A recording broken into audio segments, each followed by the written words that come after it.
My name is Dr. Kevin Pecca. I wanted to make a podcast that exposes people to the true miracles of life and health. All the guests on this show have been specially picked because they bring something positive to the world. They have some of the most amazing and inspiring life stories. These people have a passion for living, healing, and leaving the world better than they found it. There is something inside these people that made them keep fighting through all the tough times, even when people told them it was not possible. They carried on and made their lives beautiful again. And now they are sharing their experiences with the world. This is the Expect Miracles podcast. Enjoy the show.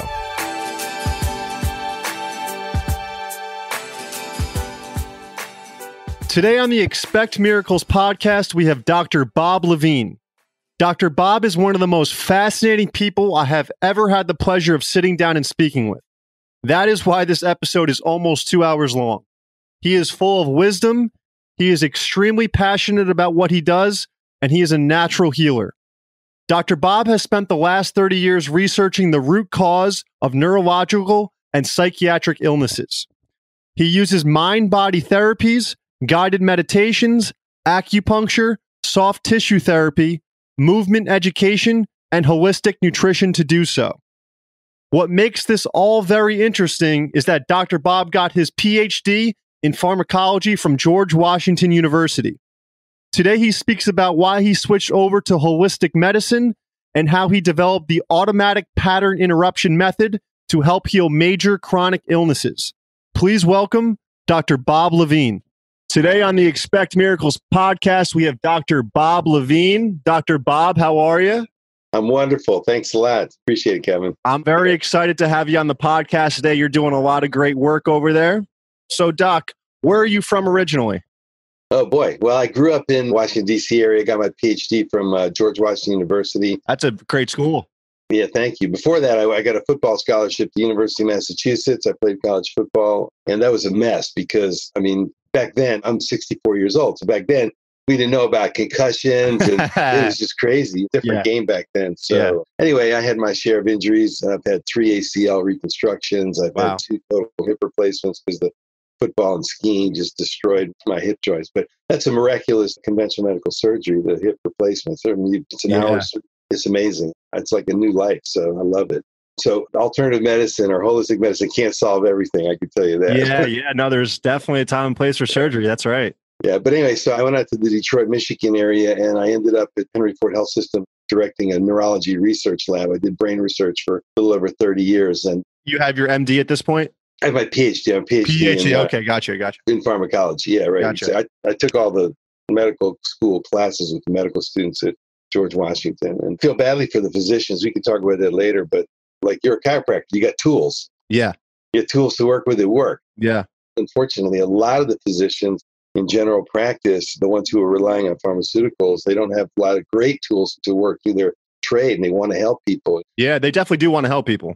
Yeah, there's no question. Almost every physician goes into it with the right kind of orientation, wanting to help people and just make a decent living, help people, and make contribution to the world. And it's really hard for them to do that, I think, because their main tool is pharmacology. Now, the surgeons are a different story. They're doing something different. And emergency room physicians are helping people get put back together. That's really gratifying for them, I'm sure. But so I have a lot of compassion for physicians, and I didn't realize that until I got training in all these alternative modalities that I started. Ironically enough, I had back and hip pain back in 1994. And I started exploring alternative therapies as I was in Michigan, directing the Gaza Neurology Labs. I had a big lab there, did a lot of interesting work. I traveled all over the world internationally, presenting my research results and brain research results in neurology and psychiatry. But then I got into holistic health because conventional care couldn't help me with my back and hip problems. So I tried a lot of, shall I explain how I got into this whole story of alternative holistic health? Or I just have a question for you. What kind of research were you finding with the brain research? Anything interesting there? Yeah, actually, I got the first clue. I'm not going to go into too much detail about that. I was working in the biogenic amine neurotransmitter area. So dopamine, a lot of people know dopamine because of Parkinson's disease. A lot of people know this is probably a good path to take in terms of storytelling. Serotonin, for sleep, people that associate serotonin with sleep, norepinephrine, epinephrine, or adrenaline for the fight or flight response in the adrenal. And the biogenic amine neurotransmitters are very interesting, if only because they were like the first major group of neurotransmitters discovered after acetylcholine and the muscles in the brain. So I was in Zurich working in Switzerland. They had a fellowship over there and to run a research lab. And I was working at the Children's Hospital in Zurich. We were doing some work on clinical work with depression. And because what I was working with, the compound I was working with was a compound, naturally occurring compound that could elevate dopamine levels, serotonin levels, norepinephrine levels in the brain. And so there was this woman who had been a depressed patient for many decades. She was in a hospital, full-time psychiatric hospital. And we wanted to try this N=1 experiment with her. We wanted to try giving her this naturally occurring compound that's made in the brain normally. And we wanted to give her the compound and see if it could raise the levels and help her depression. And we were working with these psychiatrists. So what happened was we started giving her the compound, and it was like a miracle. What was in the compound? It was called Tetrahydrobiopterin. Technically, it's the cofactor for tyrosine hydroxylase. That's the first enzyme in catecholamine and serotonin synthesis. It's the rate-limiting enzyme, meaning however fast that enzyme goes, that's how much product is made in general. And so when you give the cofactor, it speeds up the enzyme, makes more neurotransmitter, right? Okay, so you were giving this to this woman, and she was getting amazing results? Yeah, she actually left the hospital. After 20 years, she's a Holocaust survivor, right? Wow. She came and spoke to the whole children's hospital, all the researchers and basically clinical researchers, doctors. And she was amazing. She was getting an apartment in Zurich. Everything was on schedule for her to leave. Then the psychiatrist, this was almost, I consider criminal what they did in a sense, because not really criminal, but it was just sad. I mean, so they started experimenting with her, not knowing how to do anything clinically. So as people take antidepressants, it usually takes several weeks for the effect to kick in, right? They say like 3 weeks, right? Yeah, exactly. And it could take longer too. And the whole system has to equilibrate with the drugs on board, right? Has to reach an appropriate equilibrium. So they started taking her off the compound for 4 days and then putting her back on the compound for 4 days, taking her off for 4 days, putting her on for 4 days. So now what happened was she showed no change in her symptoms, which was great. Yeah. I mean, the thing was, whatever happened, a change occurred and she got the change and she's ready to roll, right? So what they did was, first of all, that design is crazy. If you know compounds that are psychoactive, the brain take 3 to 4 weeks to 5 weeks to take their effect. There's also a washout period. You got to let the system equilibrate. So if you wanted to do a test like that, you'd have to take her off for a month or so, maybe 2 months, see what happened. Okay, she dipped back down, and you put her back on. So they're doing it 4 days on and off, which is a ridiculous clinical experimental design. Terrible. That's just like a roller coaster up and down in the body then, right? Or? No, it was nothing. It was like, there was no washout, no change. Okay, gotcha. Her mood was good. She's ready to go, right? And then what happened was they told her, hey, look, we've done this further experimentation with you on drug, off drug, on drug, off drug, and there's no effect of the drug. What you're experiencing is a placebo. There's no effect of the drug. Wow. Sorry, right? Wow.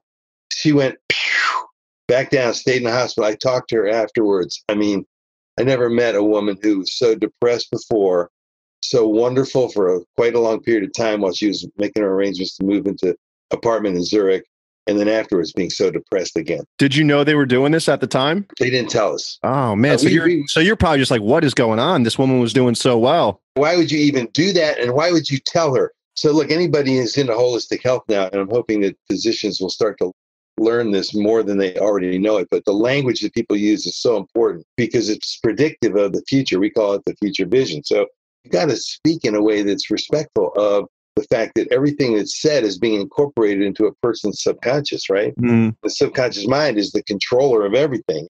If the subconscious mind is in alignment with your conscious mind, you can do whatever you want. But if it's not, you won't do what you consciously want to do, right? So that's just the rule of the subconscious.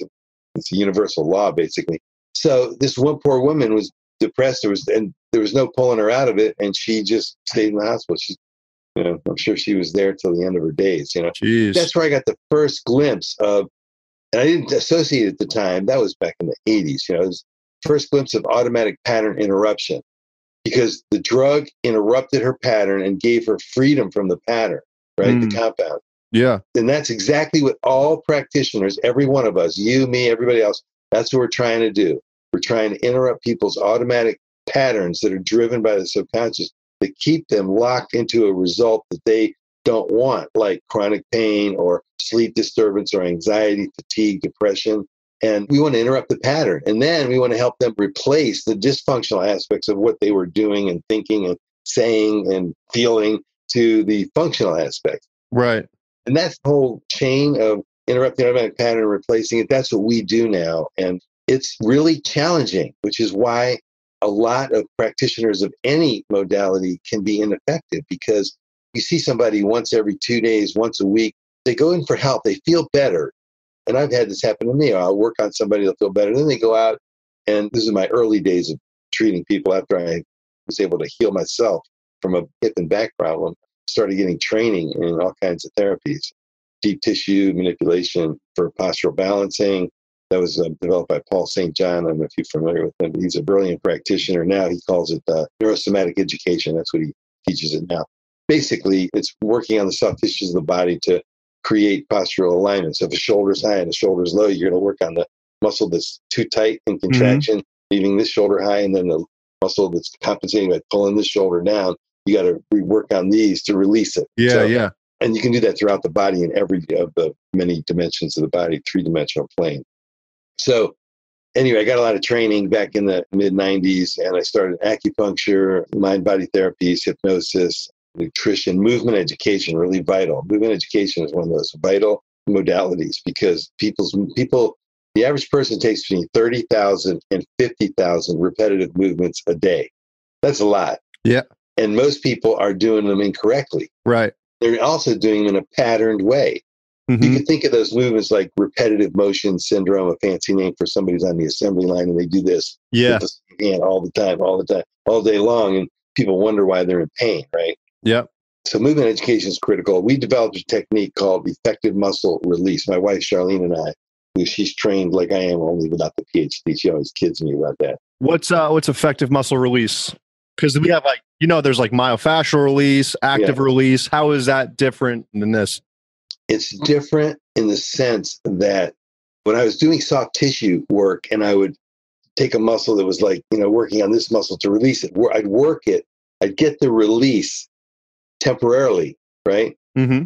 Because I could work it, massage it, create the brain connection with the muscle, but I didn't address the fundamental reflex pattern that would keep the shoulder high. So effective muscle release is like we retrain the brain that's very important, to recognize that that this muscle, which is in reflex contraction, needs to let go. Yeah. And the brain thinks this is normal position. This is just out of the loop, normal position, release it down, eventually back in the pattern of life, pull it back up. So effective muscle release actually retrains the brain muscle connection, brain soft tissue connection. And how do you get into that actual connection? Well, if I just put my finger on here, I'm making a connection. Okay. So this is only audio. So right now, Dr. Bob has his finger on his left shoulder and it's up to his head. Right. So, and shoulders high, right? Okay. Yeah. And anytime we put our finger somewhere, we create awareness of the conscious brain to that area where the finger is, right? Mm-hmm. Or wherever we're touching. But what we do is we then have the muscle contract. We create a slow movement, a slow contraction, and a slow relaxation, and then a release.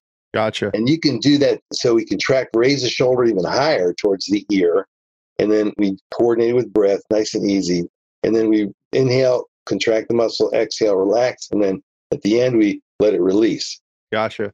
And then we relax, take a breath. We can touch that muscle and make sure it's loosening up, releasing. And then we'll do the motion again. And we only have people do 2 motions, maybe 3 at the most. Wow. Yeah. That's interesting. That's great. Yeah.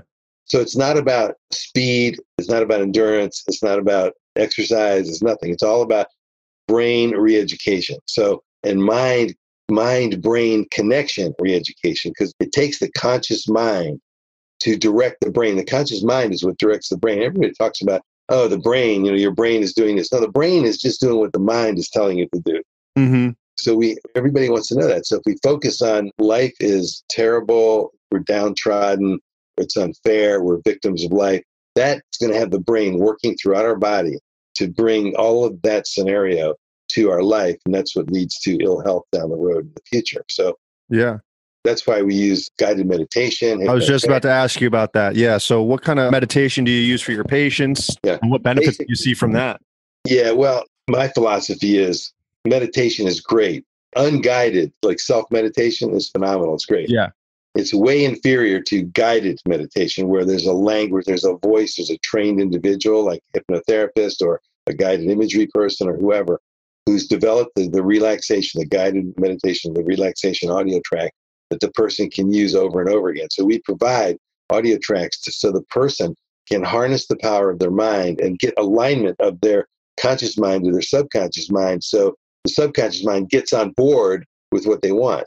Mm-hmm. So that's a very simple explanation of how we use that, right?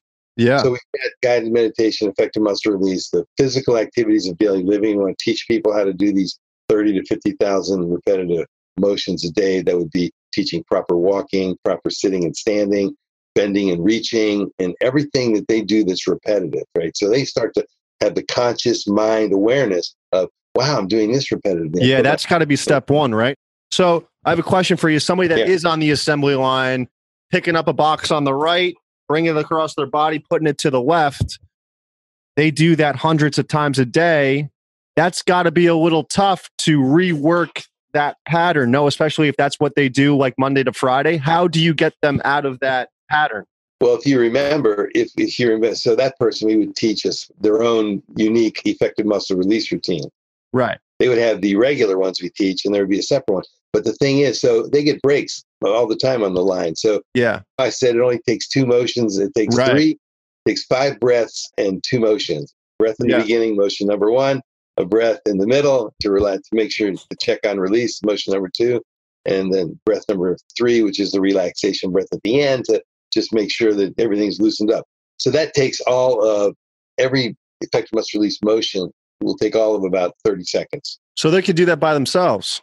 Yeah, totally. Yeah, we teach them that's great. That's great. One thing I didn't say is that basically once I healed myself, I'm going to back up. Once I healed myself in the mid-90s, I realized using the effective release?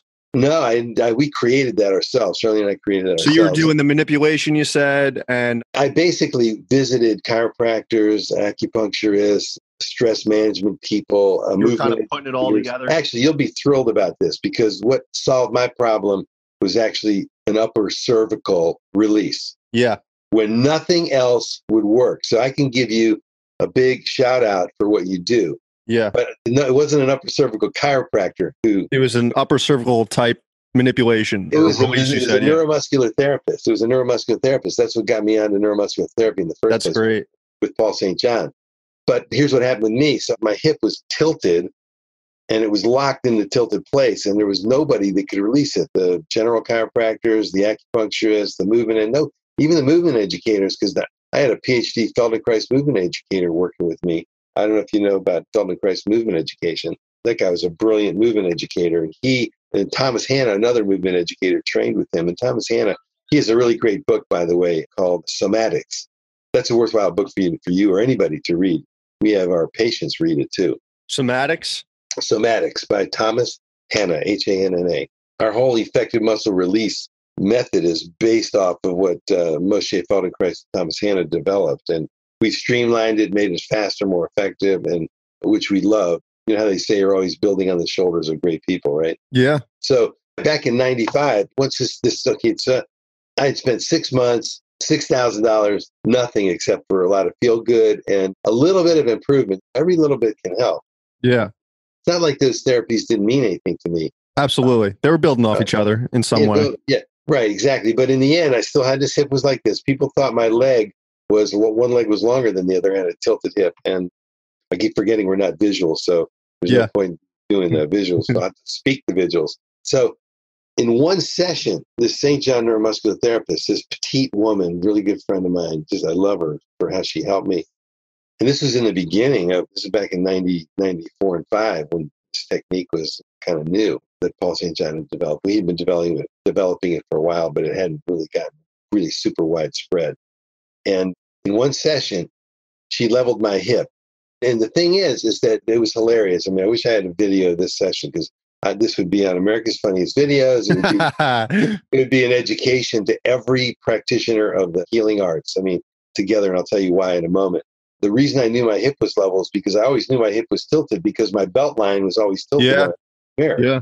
So everybody thought I had a leg length difference. And I mean, everybody, the chiropractors and all of the alternative practitioners. And so I'm watching all these people measure my leg length. I'm thinking, these people don't know what they're doing. Yeah. I don't know what I'm doing yet. Yeah. But they don't. They certainly, I'm a scientist. I mean, I evaluate, I watch, I visualize, I interpret. There's no way they can measure my leg length trying to measure it with whatever, however they were measuring, rulers and tape measures and whatever. So this is a big hole in our holistic health and in our conventional medical system, leg length difference. Absolutely. Yeah. That's the first thing we look at upper cervically, leg length and hips. And yeah, the question is, so most people, and I'm not going to ask you, Kevin, how to do it, but when I really want to challenge somebody, I promise you I won't ask you, but I ask any practitioner, how do you know a leg length is different? How do you actually measure it, right? Because it's really challenging to, you have all kinds of things like soft tissue joint compression, compressing the joint space on one side more than the other. You got hips that are in all kinds of weird positions. You got the rotation of the knee, the shin, everything. It all can contribute to some apparent leg length difference that is not necessarily an anatomical leg length difference where one bone is physically shorter than most another. of the time that's not the case. Right. Yeah. Almost. Yeah. But most of the time it's not the case. But if it is the case, that's maybe the time when a lift might be needed. Right? Absolutely. Yeah. But so many practitioners of all kinds are putting people in lifts when they have an apparent leg length difference because the hip or the knees or whatever is shifted, pulling one foot higher than the other off the ground. And then you're going to lift, which is exacerbating or making worse the physical pressures that are going on. I mean, if you have joint compression on one side, your right side, let's say, and a hip that's higher on the right because acetabulum, there's more compression, right? They're going to put a lift on that right side. Well, that's just going to drive more pressure and deteriorate the right leg joints and hip joint faster. So it's absolutely insane to do that. And that's happening all the time, right? Yeah. By the way, you can go to CVS and get them if you want them. Right, exactly. So and people do that, but they do it on the advice of whatever practitioner is telling it, whether it's a podiatrist or whether it's a chiropractor or whether it's a massage therapist or a Feldenkrais movement educator. With me, they were telling me that they thought I might need a lift. Yeah. At the end, everybody's saying, you may need a lift. There's nothing that we can do to. So you'll like the rest of this story. So I came in for my first treatment with Elizabeth, and that's the only name I'll say. And she said, look, I'm going to try a new technique that I've been learning on you, and it's called St. John Neuromuscular Therapy, developed by Paul St. John. And if it's okay with you, there's another woman in the office here that wants to learn the technique, and I'd like her to help me, and she can make things go faster. I said, look, as long as I don't have to take all my clothes off, I don't care what you do. Right? That wouldn't even bother me if it would get me better, but it's like, whatever you need to do is fine. So she brought this other woman in, and they worked for the majority of the session on my head, which is above the cervical vertebrae. They worked on my cranium and the soft tissue, or my cranium and the tissue around my cervical area, right? And so sometimes, Kevin, you need to get above the cervical area to release the problem. So it's like an onion. The soft tissue around the cranium is like the skin of an onion. Yeah. And if the skin of the onion is distorted, it'll distort the onion. Absolutely. Yeah. If you start peeling back the outer layers of the onion, which they didn't do on me, but this is an analogy, the onion could reform and take the proper shape, right? Mm-hmm. So they were basically grabbing my hair and pulling on my hair when I had more hair than I have now, Yeah. And they're pulling on my ears. They're asking me to help. I'm working on my nose, pulling my nose. They're pulling my ears, hair. They're pulling all the tissue to try and release the glue-like hold that the fascia, the fascia. And I run into this all the time on people. And that's the two things I do to start out a treatment are I check the abdominal compartment I do soft tissue manipulation on the abdomen because almost nobody gets their abdominal compartment, their stomach area massaged. Yeah. And there's all kinds of things I learned about reflexes that originate in the stomach area that throw reflex nerve activity to skeletal muscles and that reflex can hold the skeletal muscle in contraction. You don't get it to stomach-derived area of the origination of that reflex. The shoulder could be high. You could work on it, get it down, but that viscerosomatic reflex, they call it, the stomach, the muscle reflex, will pull the muscle back up. So doing about 10 minutes of work in the abdominal area, just real quick, and checking out the cranium is really important when I do one-on-one care. I'll tell you about my internet-based practice in a little bit, and I'll tell you about the large group programs I ran with hands-off approaches, teaching people how to get out of chronic pain. And that's great. That's powerful. Pretty fascinating, too. So I want to get back. So they did all this stuff. It worked for about, first of all, the first thing she did was she analyzed my leg length difference. And she did it anatomically, laid me down on the table, checked bony landmarks in the ankle area, the knee area, the hip area. And she concluded that when I was laying down, she could assess the tilt of the pelvis on either side. And so really a nice, easy way to get a handle on leg length differences. She said, Bob, I don't think you have a leg length difference. If you do, it's 1/4 of an inch, and that's nothing. Mm-hmm. It's just nothing. It's not a factor. You got to get to like 1 inch to 1.5 inches to start really having a problem, right? So they started working on me. I was laughing my tail off during another thing. I wish I had this video while they're working.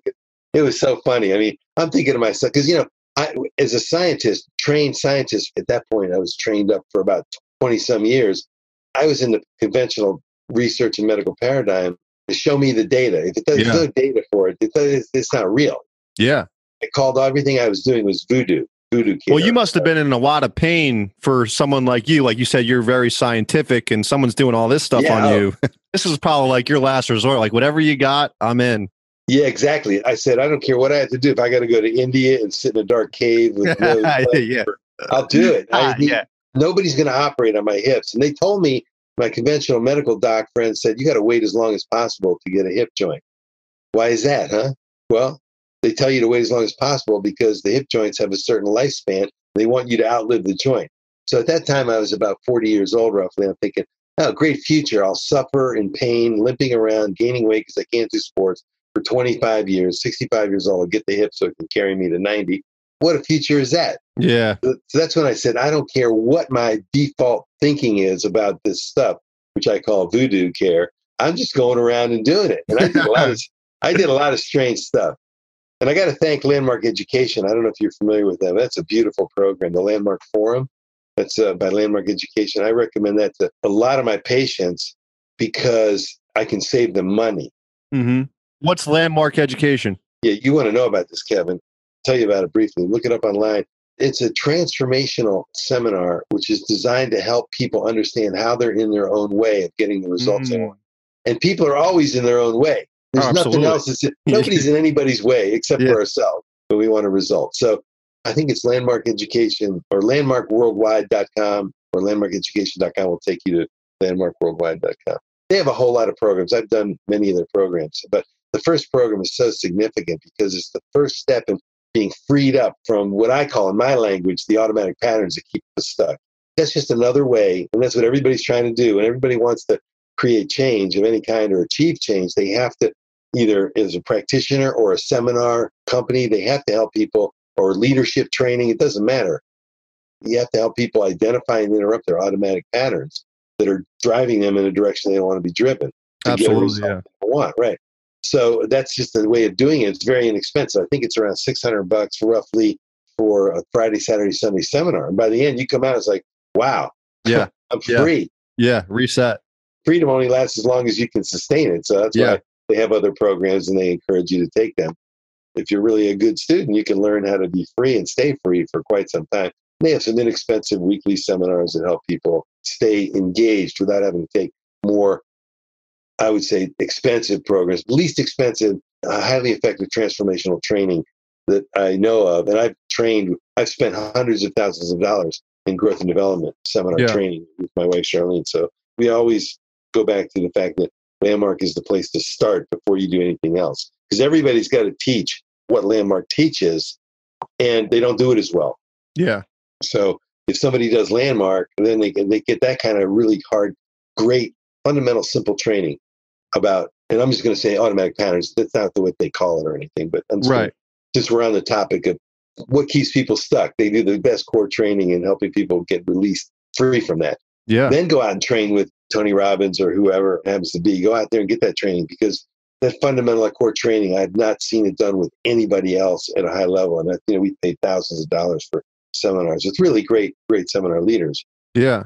Transformational leaders, but that's the specialty of landmark education. So the reason I bring that up is because I had taken it in 1993 before I had to get into this whole train of therapies, at least dozens of therapies I took before I ended up with St. John neuromuscular therapy. That helped me a lot. It helped me understand that I had lived my life in a paradigm with a fixed views everywhere. I still had all my fixed views, and all my wonderful opinions about stuff, but I developed the capacity after that weekend to broaden my view and take on new views and try them on, explore, how about if I had this view about that? I started identifying how I had all these fixed views that I didn't know were so fixed. I just thought it was the truth, but it's really all about opinion and interpretation. Just putting self-limitations on yourself that you don't even know were there. Exactly. And I knew fundamentally that with my self-limitations would never allow me to explore those voodoo type therapies, Yeah. Oh, they're not voodoo. They're not voodoo. That's a good point. But to somebody that has a closed mind, they're not ready for it. They won't have the beneficial effect that it should because of the closed mindedness. And it's not just me as a scientist. You take almost everybody on the planet has a fixed mind, which means it's closed to certain things. So everybody's got a fixed mind. That mind is still fixed, but it's just a matter of broadening the fixture, expanding it, it gets fixed. I expand it. I take on new things. Oh, I'm fixed again. I take on new things. So everybody's got a fixed mind that's closed off in certain areas. Yeah. Have you ever had Reiki done? Yeah. That's a pretty good example of this is either going to work or it's not going to work based on mindset. I mean, a lot of people, they go in there that are closed. They're like, this is not. How could this possibly work? Yeah. There with an open mind that says, do whatever you have to do. I trust you. And they get really good results. So that's a really good example of just like the mindset right there. And unfortunately, that's a problem for a Reiki practitioner because they can do great work. Yeah. But any human being can block any input. That's very true. Yeah. So I guess it goes with anything, really. Yeah. Yeah, it does. Yeah. Any input can be blocked. Hypnosis can be blocked completely. Reiki can be blocked. Massage therapy can. If a person comes in and says, well, this massage felt good, but can't possibly last, their speaking can't possibly last into their future, and it won't last. Then they go back into their other patterns, and nobody teaches them about patterns they're in and how to interrupt those, which is what we do. They're stuck. And then they malign or speak poorly of the massage therapist or the Reiki practitioner or the acupuncturist or whoever, anybody. Bob Levine do this or that. Very true. Beckham, man, he didn't do anything for me. So, and unfortunately, I would classify 9 out of 10 people in that category. Yeah. And that's why when we do a clinical trial on something that seemingly works and we do it rigorously, like I did for many years when I worked at Henry Ford Health System in Detroit as the director of the Center for Integrative Wellness, a lot of the therapies don't work. You got great anecdotes, people that it did work for. Those are probably the people that had the mindset you're speaking about, Kevin, had the orientation that they're going to get better.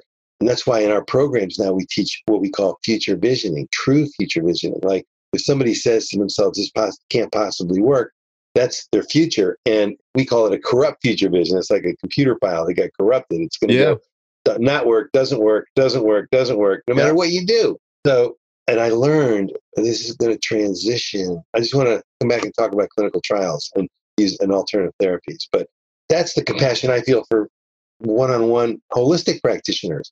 They're in the same boat as physicians. I believe they have maybe a slightly better tool because the chiropractor's got the manipulation component, soft tissue component, massage therapy's got the soft tissue component, acupuncture's got the meridians and energetic flow component, Reiki practitioners, energetic flow. Everybody's got their thing, right? By the way, physicians have their drugs.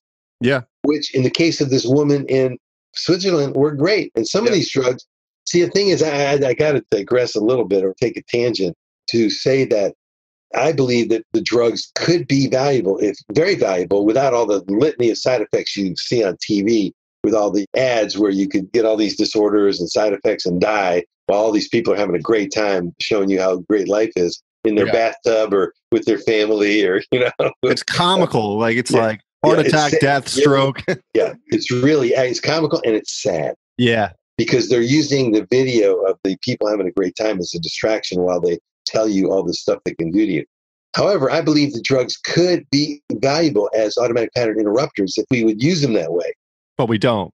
Yeah, placebo response into a clinical trial for, let's say, migraine headaches could be 30%. Take nothing, get 30% benefit, right? Yeah.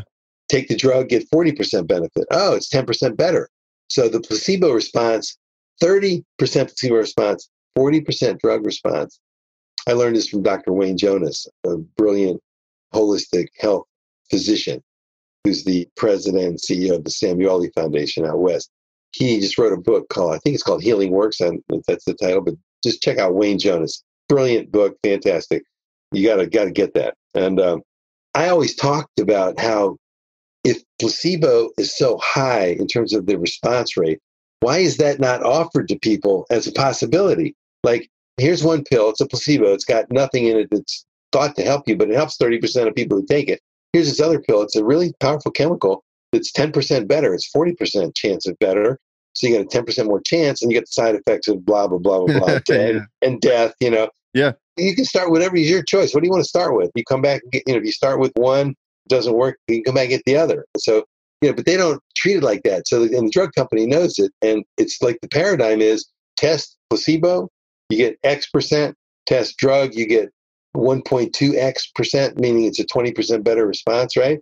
You got a multi-billion-dollar industry right there. Absolutely. That's the problem right there. Yeah, so much money involved in it. Yeah. Then you create a diagnosis for something that may not need a diagnosis. Then you find a drug for that diagnosis. Then you get another multi-billion-dollar. That's another thing. Diagnosis with people. People become their diagnoses, and that's sad. Unfortunately, yes. Yeah. That's a great point, Kevin. I talk about this all the time with my groups, the large groups that I treat, and one-on-one patients that I treat over the internet or in person, rarely in person. Yeah.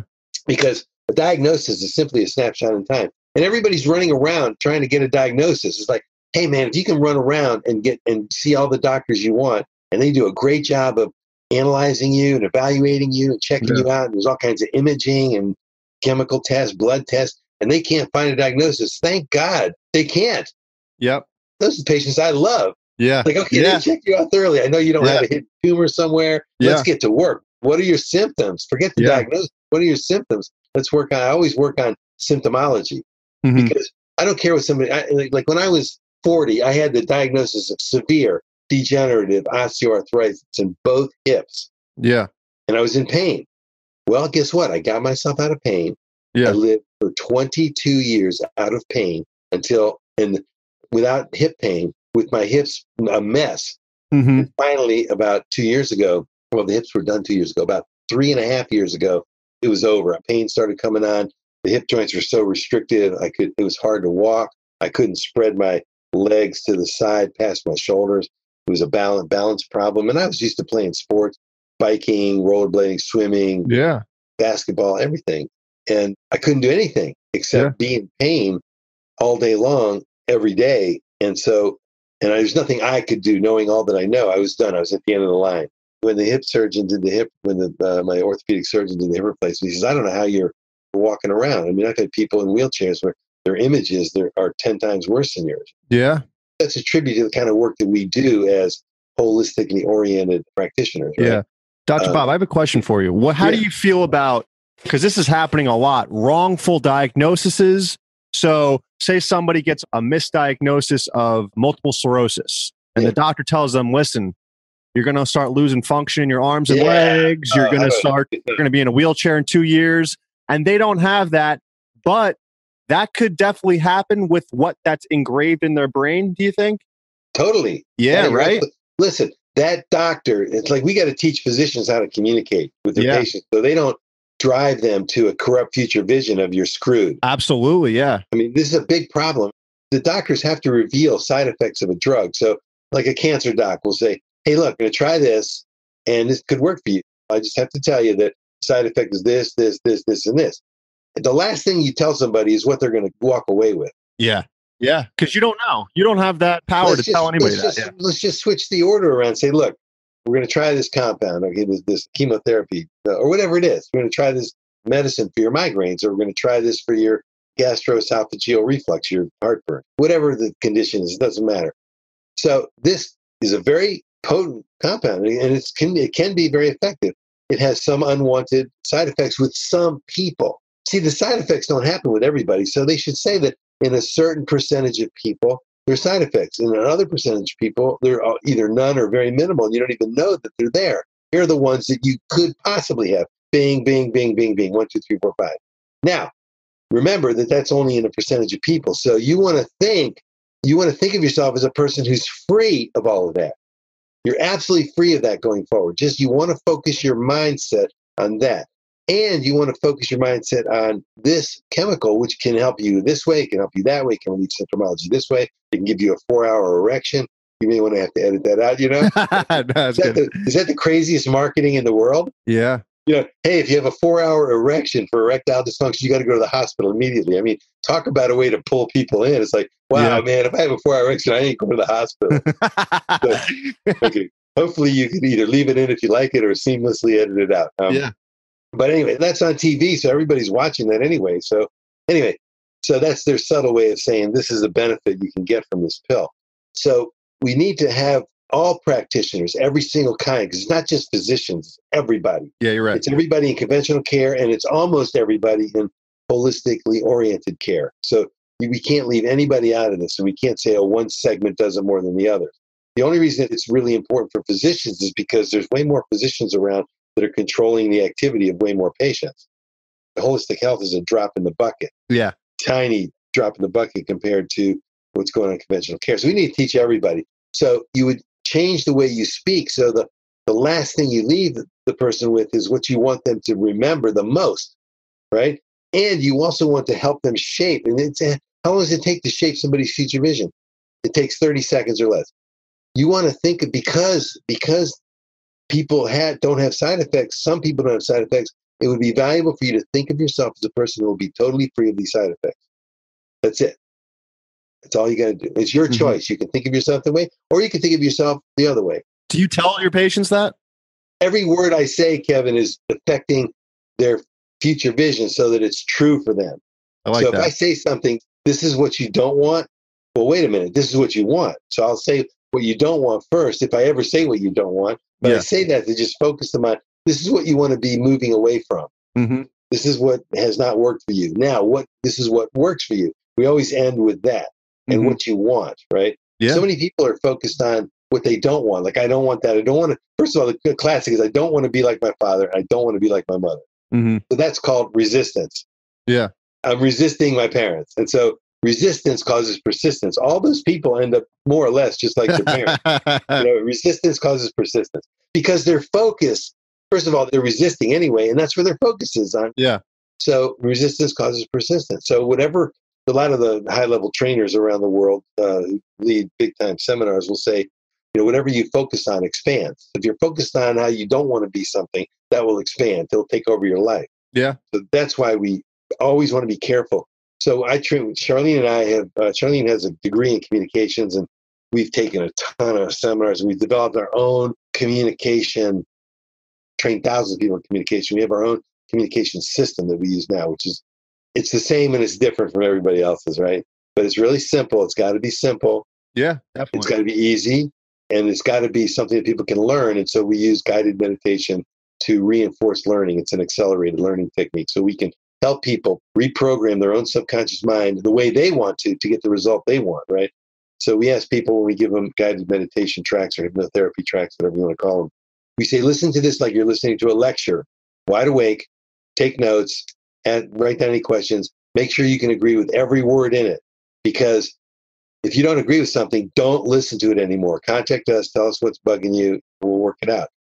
I've never had 1,000, maybe, I don't know, 10,000 people we've given tracks to, and we've never had anybody get back to us because we develop material that they want to use and they know it's good for them, right? Mm-hmm. But it's just like television advertising. That's why I mute them or turn them off as much as I can with my kids and me.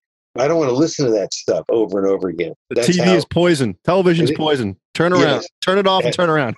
Advertising especially. I mean, I still like my TV once in a while. Absolutely. Yeah, the commercials, I should say.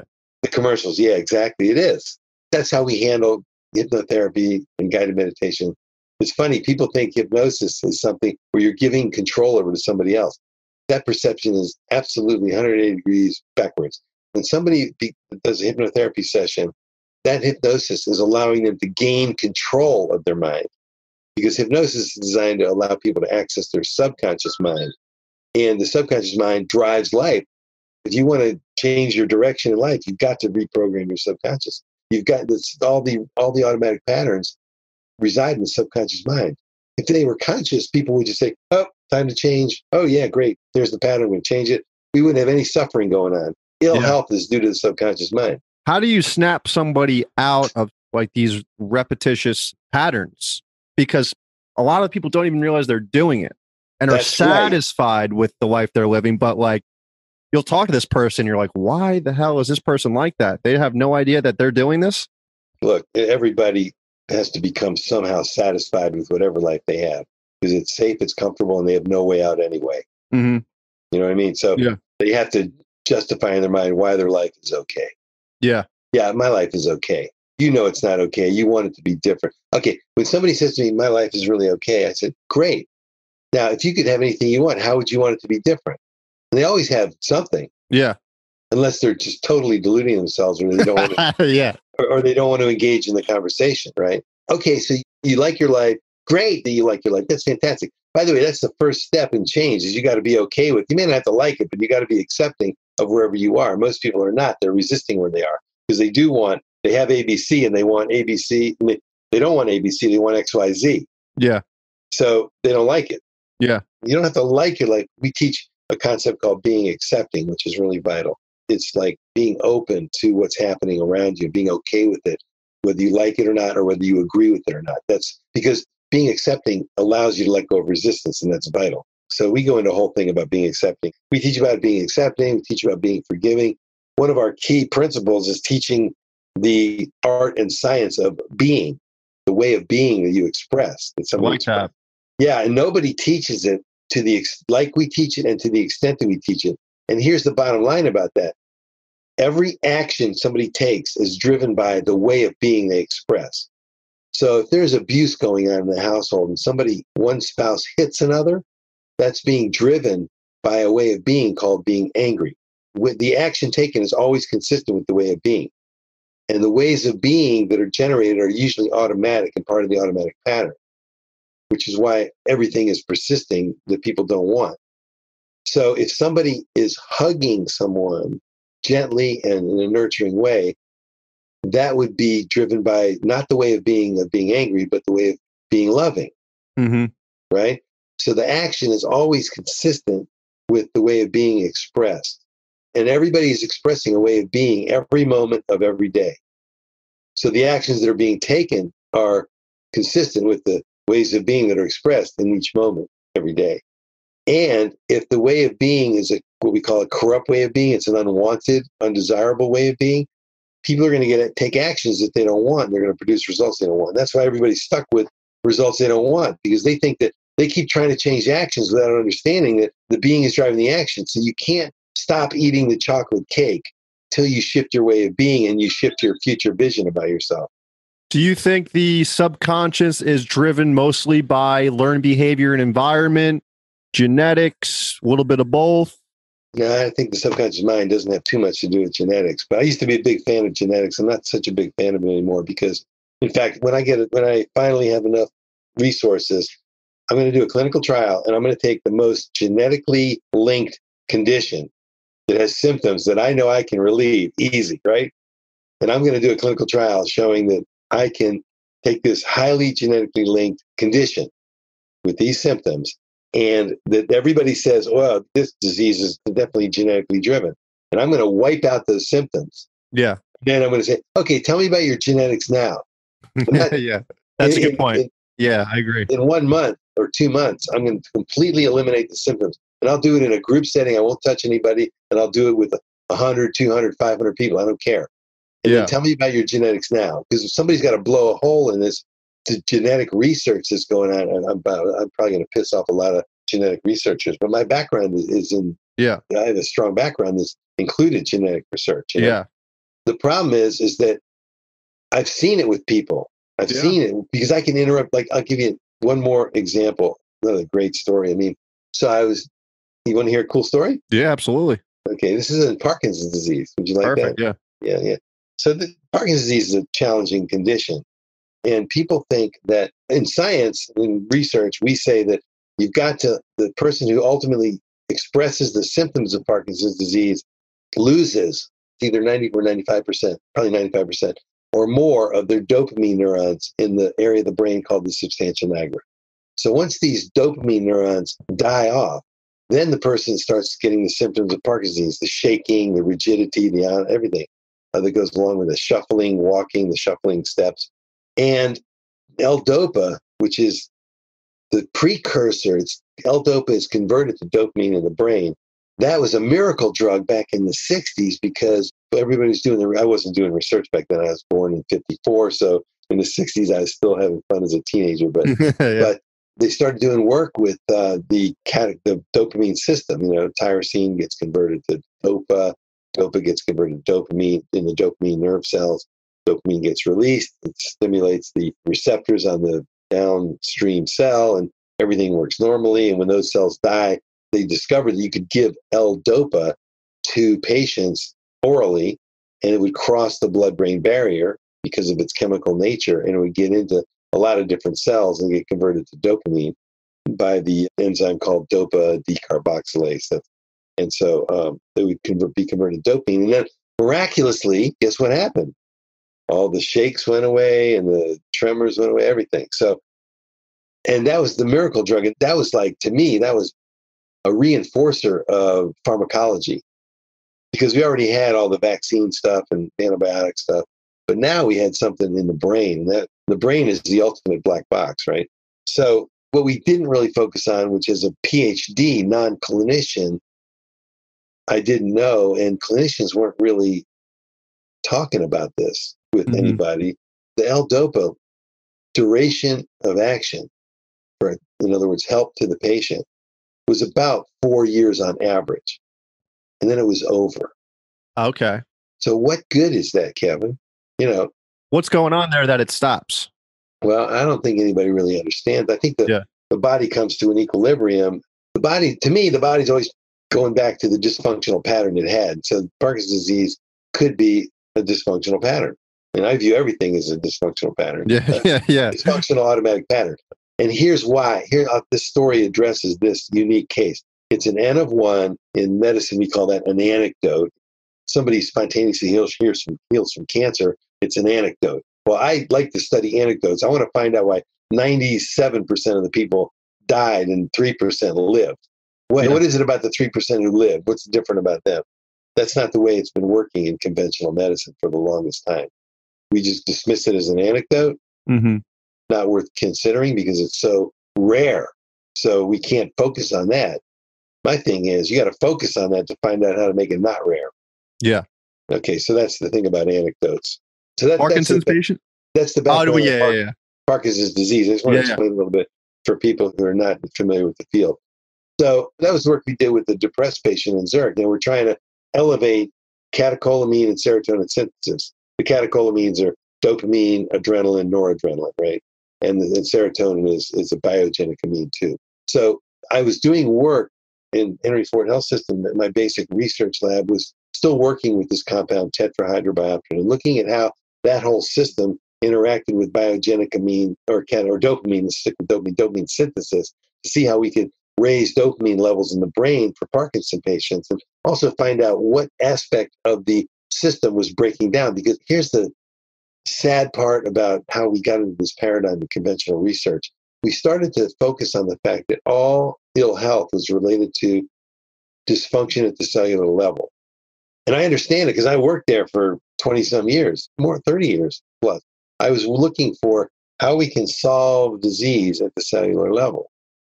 Well, if disease is not related to a cellular dysfunction and it's related to a whole being imbalance, you could say a dysfunctional automatic pattern, right? It encompasses everything. Yeah. The automatic pattern is how we eat, how we think, how we speak, how we listen, how we move in three-dimensional space, our view of ourselves, our view of others, our view of the future, our belief system. That the automatic pattern encompasses everything, which is why when we do our group programs, we have to take a broad approach. We have to, because we have so many different unique people with their own unique dysfunctional automatic patterns. So we have to make sure that we can help everybody, or as many people as possible, under the umbrella of automatic pattern interruption, right? But anyway, so I was doing this research, and one of the things we do as scientists is we go to national and international meetings to present our results. So I was going to a meeting. I'm a pilot. I flew my airplane, the airplane I had at the time, from Michigan to Princeton, New Jersey, to go to this international meeting on Parkinson's disease. Hundreds of basic research scientists like myself and clinicians who were some of the best in the world, neurologists treating Parkinson's patients and other conditions. And while I was there, the first day, I noticed that there were all these clinician scientists and 4 patient representatives who had Parkinson's disease. And I got to meet all 4 of them. And I noticed one gentleman sitting in the front of the room, and he was shaking. He was actually writing, taking notes.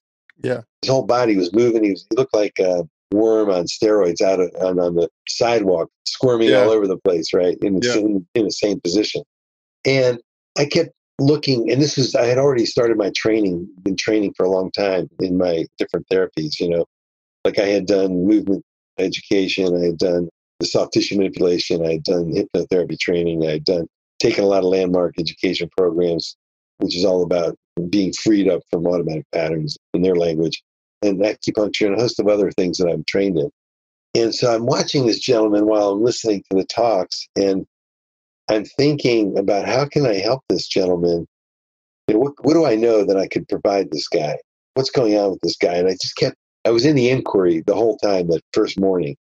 But what was really interesting was, this is an aside, but you'll appreciate this as a practitioner, having an understanding of healthcare. So some of the best first 2 talks were by some of the world leading neurologists. And their main message was, we've thought for decades that Parkinson's disease was a dopamine nerve cell deficiency in the brain. And we used L-dopa, we used all this other stuff to help the patient to a limiting degree.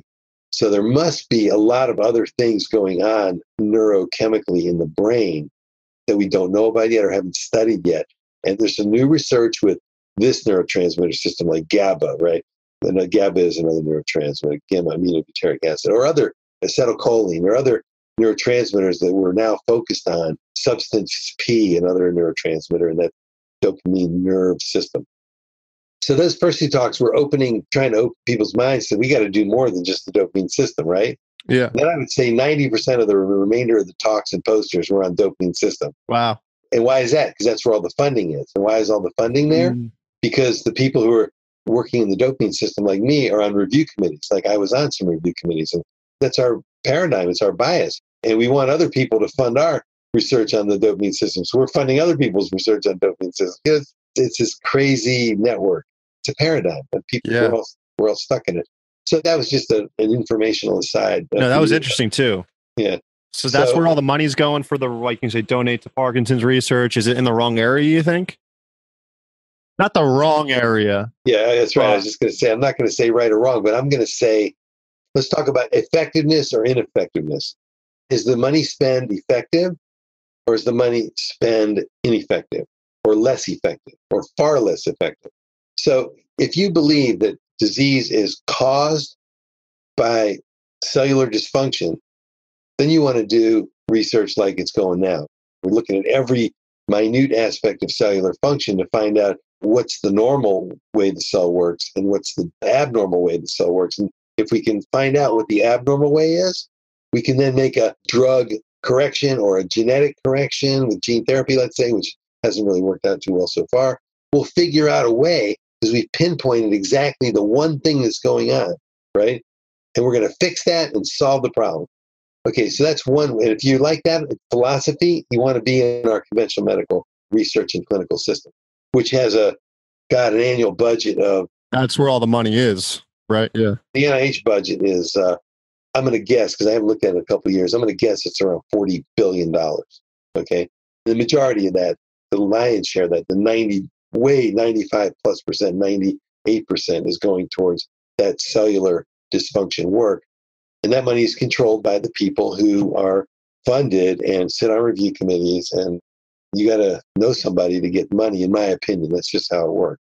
And you have to have an advocate on the review committee. If you have an advocate who likes your work, you're going to get the money. If you're competing with somebody who's on the review committee and they don't want the competition, they're going to figure out a way to squash your work, squash your application. So, and the funding level is ridiculous anyway. So when I was writing, it was like 8 to 12%. Let's just call it 10% on average. It was a tight budget period for many years at National Institutes of Health. And so they were funding 1 in 10. That tells you that if you don't know somebody, you got to write 1 in 10 to get funded. And that I literally spent 90% of my time writing grant proposals. And the rest of the time was overseeing other people conducting research in my lab. It was such a waste of time. It was incredible. Wow. So 90%, huh? Yeah, maybe it was less. Maybe it was 80%. Yeah, that's still pretty high, yeah. It was high. I was staying up late at night and getting up early and reviewing applications, reading them over. Every line, every word got scrutinized because you never knew what was going to make the difference. So the only benefit of that is it really hones your writing skills. Yeah. But didn't want it. I had them honed up already before I went through all that. So anyway, and then the other philosophy is, then we'll get back to the Parkinson patient, the cellular basis of disease, and you got to work at the cellular level. Or you could say, well, wait a minute. What if there are at least some percentage of conditions that are related to this imbalance in the whole human being? Could there be some? Could it be it's outside of the cellular domain? For instance, somebody gets stressed out and gets heartburn. Could that be because of the way they interact in their world and they have stress? In fact, there's so much evidence now, it's crazy. The CDC has published information that more than 90% of all physician visits are related to stress. And people are looking at the cellular basis of stress. I can take somebody and I can de-stress them in probably 30 seconds, temporarily anyway. Mm-hmm. Maybe a minute. Yeah. Maybe somebody's really hardcore. 3 minutes. Yeah. They're de-stressed and they're free of it for the moment. Yeah. And then the long part is teaching them how to stay free and then interrupt the stress when it comes on, recognize it, that's part of their automatic pattern, and then release it. So I think everybody, there's not a person on the planet probably that would disagree with me that at least some small number of conditions are related to imbalances in the whole being, where there's an automatic dysfunctional pattern that's driving the person. Because if the whole being is imbalanced, right, there's a problem somewhere, where is it going to have to show up? It's going to have to show up in certain places. 1, in the way the person is speaking. 2, in the way the person is acting. What actions are they taking? 3 is in what kind of results are they producing that they don't want. 4, and that's in the social, psychological range, right, if you will. And then the next ones are really important. It has to show up in the cells of the body. It has to show up in the fluids of the body. It has to show up in the neuroanatomical aspects of the body. What if neuronal cell death is related to whole being imbalances? Who knows? But anyway, so that's my point. So you can believe the cellular basis and where 98% of the funding is going, or you can believe in that there's a place, and in fact, a big place for an imbalance in the whole human being that creates the cellular abnormality that people are detecting and working on. Yeah. We know now that the environment can impact gene expression. Absolutely, yeah. Yeah, so what's that about? I mean, so if we change somebody, if we balance somebody, that can change gene expression. All the way back to the cellular level. Exactly, has to. Yeah, so that's very interesting. Yeah, I mean, so we're in a little crazy time right now, and things are changing. Yeah, there's a little shift going on, definitely. Yeah, a little slow. It's pretty slow. Right yeah. It has been slow up to this point. Let's have a future vision that's going to be rapid from now on and happen really quickly. And that's going to take us harnessing the power of the financial power of conventional medicine. So we got to have people. I like to think I'm one of the people who's bridging the gap. We got to bridge the gap. We got to harness the resources. Well, you definitely are, because you've been on both sides of the coin. You've started in one field and you still can go back to that field. You're definitely bridging that gap between both worlds. Yeah, well, I'm going to do a clinical trial, hopefully really soon, that's going to show that the genetic basis of certain conditions is off base. Yeah. So let it go. Let this genetic business, don't let it go completely, but let's not throw so much. First of all, it was a single gene hypothesis. This is many years ago. And one of the best examples is the single gene. We know the whole human genome right now. So Huntington's disease, we found out what the gene for that was decades ago. What good has that done us? Nothing. right? And we know certain genes. And so we couldn't get the single gene hypothesis as a method of correcting conditions. So now it's multiple genes are involved. Now we have to fund people to study the multiple genetic interactions, right? And I guarantee you, most of those people are not looking at how the environment is going to affect gene expression. They're looking at the difference between gene expression of this person who has the condition versus this other person who doesn't. And they're going to say, oh, well, look, these genes are up and these genes are down. So we're going to try and rebalance those genes. How about let's see if we can eliminate the symptoms of the condition, and then let's see what happens to the gene expression. Yeah. So my first step is do the clinical trial where we can eliminate the symptoms of the condition. And then let's do the second phase of the clinical trial where we do just that, where we take two groups of people and we don't do the input to remove symptoms on one, and we check their gene expression, and we provide the input that will eliminate the symptoms in the other, and we compare the gene expression. Have we changed the gene expression? Have we normalized the gene expression? I don't know the answer to that, but my prediction would be that it would change the gene expression.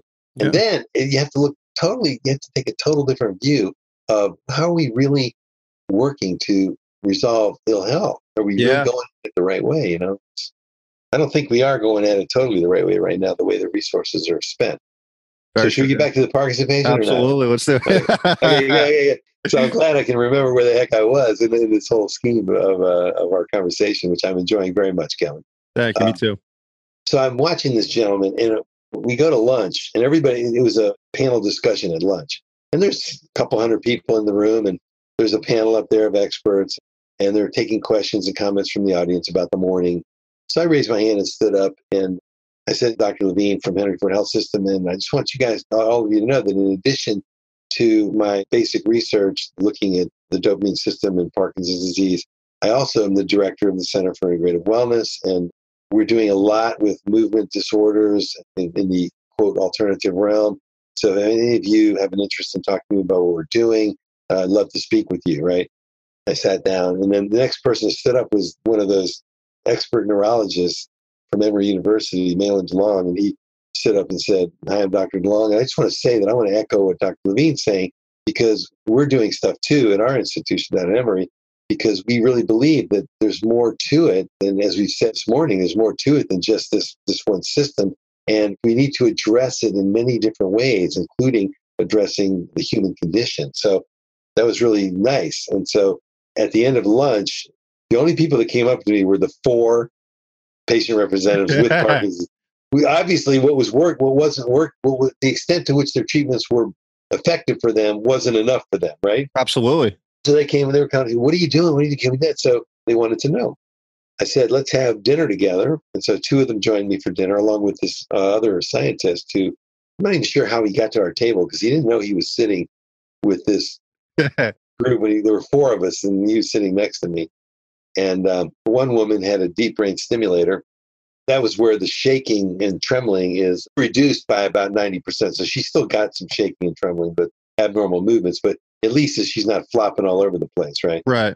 Deep brain stimulation is where they implant a stimulator in your brain in the area of the dopamine deficiency. And it works for about 5% of patients. So it's clearly not the answer, and it's not a complete answer anyway. And it's a Band-Aid. It's like a drug. It's a Band-Aid. Right. If she turns off her stimulator, she starts getting all crazy movements. So did the guy that was sitting front row that was squirming a lot, did he join you? I made sure I had dinner with him, because I kept, good observation, Kevin, because I really wanted to figure this guy out, because it's just, he's the first guy I saw, and he's the one I could see all in the morning. Absolutely. Session. So I focused on him in the afternoon, being my scientific self, just observing, right?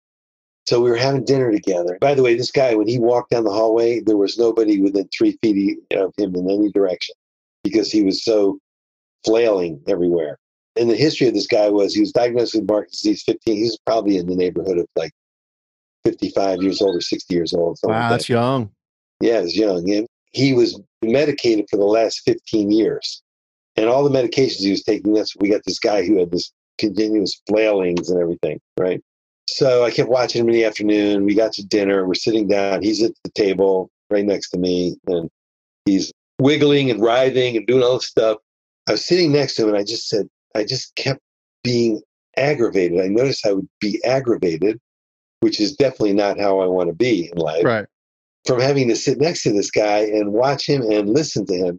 And then I would let go of that and I'd go back to my question, how can I help this man? How can I help this man? And then I'd find myself being aggravated again. I'd go, let it go. Because we teach people how to shift their way of being from being aggravated to being any other way, being accepting, being forgiving, being loving, being compassionate, being nurturing, being curious. I was definitely curious and being observant. So I kept shifting myself and I didn't understand why I was degenerating, being aggravated in this guy's presence. I surmised later that this guy, it was part of his automatic pattern was to have other people stay away from him, keep himself isolated, right? Yeah. So that's what I surmised later, but I'm sort of jumping the gun here. So sitting there and I'm like, how can I help this guy? How can I help this guy? And you know what? And we had to be sitting there for like, I don't know, 15, 20 minutes. And in an instant, I did something that I didn't even really consciously think about for more than like a microsecond. I raised my hand up and I just gently rested it on his shoulder. I didn't ask for permission. I just did it. Yeah. And my command to him, his subconscious was, stop. You didn't say that. You just did that with the gesture. He almost didn't even know I had done it till I put my hand there. He didn't know what I was going to do. I just raised my hand up and I gently, lightly rested it on his shoulder, right? And I'm not even sure where that came from me, because it's one of those religious people would call it a divine intervention, energy workers. I mean, there's whatever it is. Whatever it is, the universe delivered the answer to me. If you're not religious, whatever it is.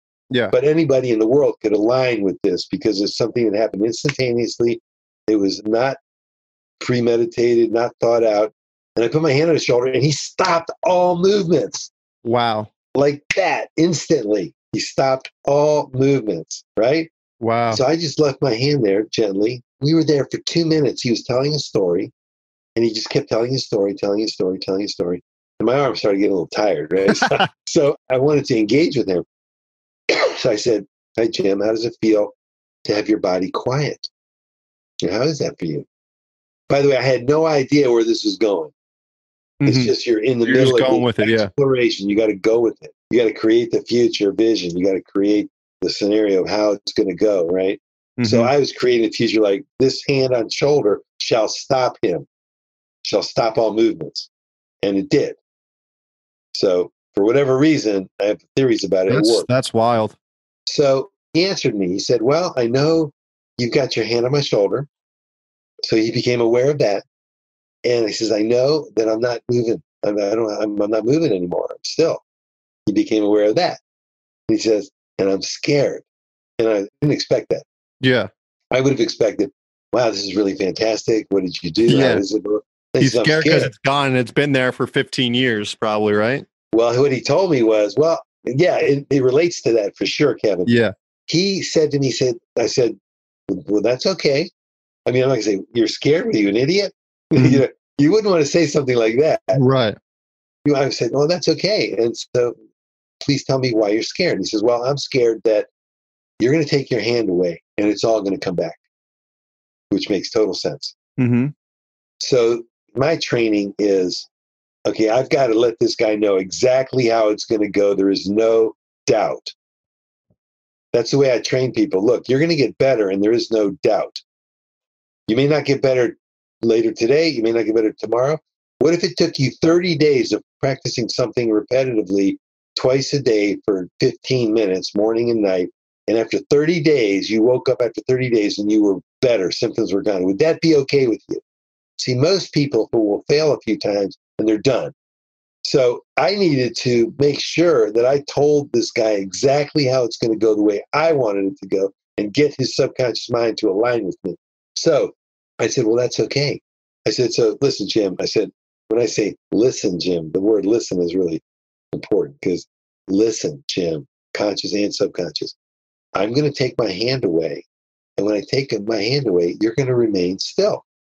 And it's going to stay with you. The stillness will stay with you. And you'll appreciate that. I don't think I said that then, but I would have said it then if I had thought of it now, like I thought of it now. Yeah. got to keep building in. Like, Yeah. what do I want from this guy? You're going to appreciate it. It's going to be wonderful. You're going to love it. You're going to be free of all these movements, and it's going to last. And it's going to last a while. I don't want to say how long. So you got to keep building how it's going to go. So I said, okay, so that's how it's going to go, Jim. Are you ready? I'm going to take my hand away. You ready? He goes, yeah, because there's no choice, you know. So I took my hand away, and he stayed still. Now, further, my training is in, and I train people in this, is in distinction. And I got this from Landmark Education. I mean, they train a lot of people in distinction. When you're looking at fist, and there's one fist hidden behind the other fist, how many fists do you see? You see one. So you can't distinguish that there are two there. So without knowing that there's two there and having a way to affirm or prove or affirm that there's two fists there, the world occurs as there's one fist there, and anybody tells you there's two, they're crazy, right? But when you move one fist to the side, all of a sudden two fists appear. That movement, that change allowed you to see that there were in fact two fists. So that's the distinction of one versus two. Mm-hmm. So I want everybody to know that they have something to do with the symptoms that they're creating. Oh, absolutely. And when it's possible, I want them to bring the symptomology back, knowing that they interrupted it once, or we interrupted it once, but they're the ones who responded to the interruption. They can interrupt it again. So once they bring it back, they know that they have some, I brought it back. I do have something to do with this, right? Wow, I have something to do with this. What would be their conclusion? I have something to do with this. Wow, I have power. Yeah. I interrupted it. I brought it back. I'm going to interrupt it again. I get the power. Wow. So that's beautiful. That whole thing about it. That's unreal. That's great. Yeah. So in this case, I knew it was important. I knew I needed to have this guy understand that because he interrupted, it was quiet, he had something to do with it. Yeah. He had something to do with all that wild flailing and that he couldn't help. He was this automatic pattern expressing itself and he couldn't help it. So anyway, I said, okay, Jim, here's what I want you to do. You got the symptoms gone away. You're quiet now. I want you to bring the hands off. Hands off. Yeah, my hands off. Hands off. Yeah, he's sitting there quiet, just sitting there, like this in this whole weird space of, wow, this is just weird. And I said to him, I said, look, I want you to bring the symptoms back. I want you to generate them. Wow. And then we'll take care of that. We'll take care. I want you to bring them back. So I think so. So he's sitting there. He says, okay. I said, okay, we tried to bring him back. He goes, okay, yeah. Okay. Can I just interrupt you? That's very interesting because I feel like a lot of people wouldn't want to do that. You just finally got everything to settle down and you're like, all right, bring it back. Why did you do that?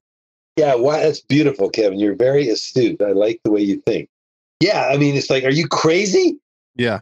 I'm risking having another 15 years of being medicated and shaking it all around. You want me to bring this back? You got to be out of your mind. That's why, but it's so important. It's so important for people to understand that they have power, they have responsibility, and they can do it. They can harness that power. So much of what we teach in these large group programs is, hey, you got the power. You have the power and you don't know it. You think you don't. And we're going to teach you how to harness that power and exactly how to apply it to getting yourself a whatever condition you've got. And it's going to work. So anyway, did you have another question? No, so what happened next? You told him to bring it back.